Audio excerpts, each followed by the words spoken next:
വാട്ട ഈറ്റിനിടയായാലോ. അപ്പോൾ രാവിലെ തന്നെ ഒരു 3-4 ദോശയും ഉരുളക്കിഴങ്ങ് കറിയും കൂടെയാണ് കഴിച്ചത് കേട്ടോ. അപ്പോൾ ദേവുട്ടിയും കൊടുത്ത് ഞാനും കഴിച്ചു കേട്ടോ. അത് കഴിഞ്ഞതിന് ശേഷം നമ്മുടെ മെയിൻ പരിപാടിയാണ് ഗുളിക കഴിക്കൽ. അതും കഴിച്ചു. ഗുളിക കഴിച്ചു കഴിഞ്ഞാൽ പിന്നെ എനിക്കൊരു ഓറഞ്ച് അത് മസ്റ്റാണ്. കാരണം എനിക്ക് ആ ഗുളികയുടെ സ്മെല്ല് അങ്ങോട്ട് എനിക്ക് സെറ്റ് ആവാറില്ല. അത് കഴിഞ്ഞ് കുറേ ജോലികളൊക്കെ ചെയ്തപ്പോഴത്തേക്കും എൻ്റെ ദേഹം തളർന്നു. അപ്പോൾ ഞാൻ കുറച്ച് കഞ്ഞി വെള്ളത്തിൽ കുറച്ച് അച്ചാറും കൂടെ ചേർത്ത് കഴിച്ചു. പിന്നെ അതേ ഈ സാധനം കഴിച്ചു കേട്ടോ. അപ്പോഴേക്കും ചോറിൻ്റെ സമയമായി. അപ്പോൾ ദേ എൻ്റെ ഫേവറേറ്റ് ആയിട്ടുള്ള ഐറ്റംസ് വെച്ചിട്ട് ചോറും കഴിച്ചു. അത് കഴിഞ്ഞപ്പോഴത്തേക്ക് വെറുതെ ഇരുന്നപ്പോഴത്തേക്ക് വീണ്ടും വിശന്നു. അപ്പോൾ ഞാൻ കുറച്ച് വാൾനട്ട് എടുത്ത് കഴിച്ചു കേട്ടോ. ഈ വാൾനട്ടിൻ്റെ ടേസ്റ്റ് എനിക്ക് വലിയ ഇഷ്ടമൊന്നുമല്ല, പക്ഷേ എല്ലാവരും പറയണം നല്ലതാണെന്ന്. അതുകൊണ്ട് ഞാനൊരു 2-3 കഴിച്ചു. അത് കഴിഞ്ഞിട്ട് ദേവൂട്ടേക്ക് ഞാനൊരു കോൺ എടുത്തിട്ട് വേവിച്ച് ഉപ്പും മുളകും കൂടെ ചേർത്ത് കൊടുത്തു കേട്ടോ. പക്ഷെ അവളത് കഴിച്ചില്ല. അത് ഞാൻ തന്നെ കഴിക്കേണ്ടി വന്നു. പിന്നെ ഓറഞ്ച് അത് ഞാൻ കഴിച്ചു.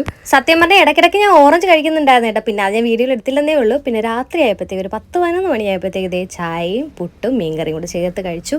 ആഹാ, മൈദപ്പുട്ടായിരുന്നു കേട്ടോ. ഭയങ്കര ടേസ്റ്റാണ്. എനിക്ക് ഈ ഒരു സമയത്ത് മൈദപ്പുട്ട് ഭയങ്കര ഇഷ്ടമാണ്. ഇതൊക്കെ ഹെൽത്തി ഫുഡാണോ എന്ന് ചോദിച്ചാൽ എനിക്കറിയില്ല.